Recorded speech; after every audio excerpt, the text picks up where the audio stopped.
In this video, we're going to see how to determine if a given linear transformation is injective and or surjective. So let's start with injective. So remember, to test if, or to figure out if a map is injective or not, we want to figure out if different vectors go different places. So what happens if we end up with two vectors, t of v and t of w being the same? So note that this is saying, because t is linear, that t of v minus w is equal to the zero vector. So if different vectors are going to different places, we should never have something going to the zero vector unless v and w are the same thing. In other words, t is going to be injective exactly when the kernel only contains the zero vector.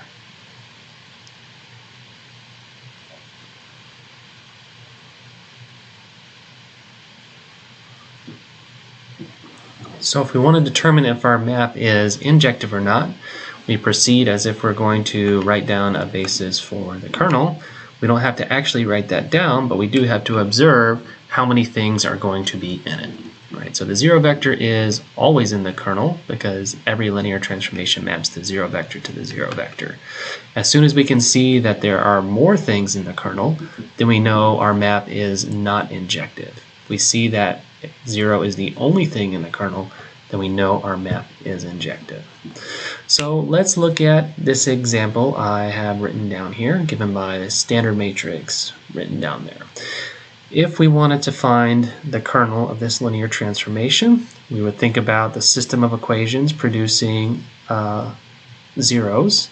So we would write down our matrix going with the system, which is our standard matrix here, and find its reduced row echelon form. So let's go ahead and do that. I have typed this in the calculator. We end up with 1, 2, 0, 0, 0, 0, 1, 0, and 0, 0, 0, 1. And now I've actually done enough work to determine if this map is injective or not. So the key observation here is that if I was going to write down the solution set, I would need to know if I have any free variables or not. So if I'm looking at this matrix here, I see a non-pivot column which corresponds to a free variable. And that free variable is going to correspond to having infinitely many things in the solution set. So in this case, we know that we have a non-pivot column, so column 2 is a non-pivot column.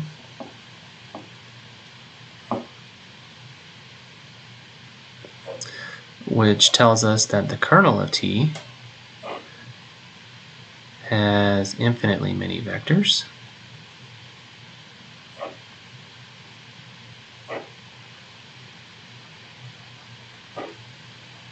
So our map T is not injective. Okay. All right, so that tells us if our map is injective or not, but we also want to know if our map is surjective, which is a completely separate question.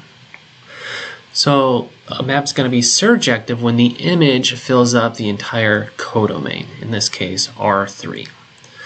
And we know how to write down a basis for the image of our linear transformation. In this case, we would take our columns that correspond to the pivot columns. So in this case, the first, the third, and the fourth column here. Okay. So I'm not going to write that down, but what I am going to note is the dimension of the image.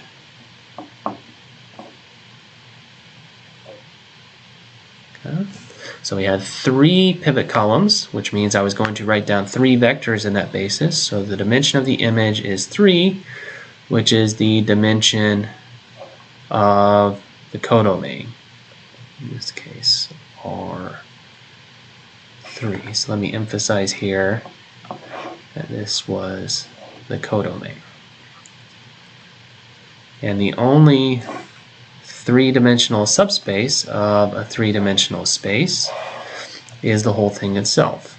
So this tells us that the image of T is actually equal to all of the codomain. So therefore, this map T is surjective. So we've determined that our map is not injective and it is surjective. So one important point to note is that these are completely independent kinds of questions. There are 4 different things that could happen. Your map could be both injective and surjective. It could be injective but not surjective.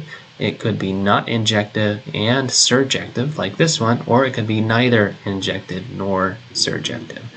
So on each one, it's going to be separate things that you need to check.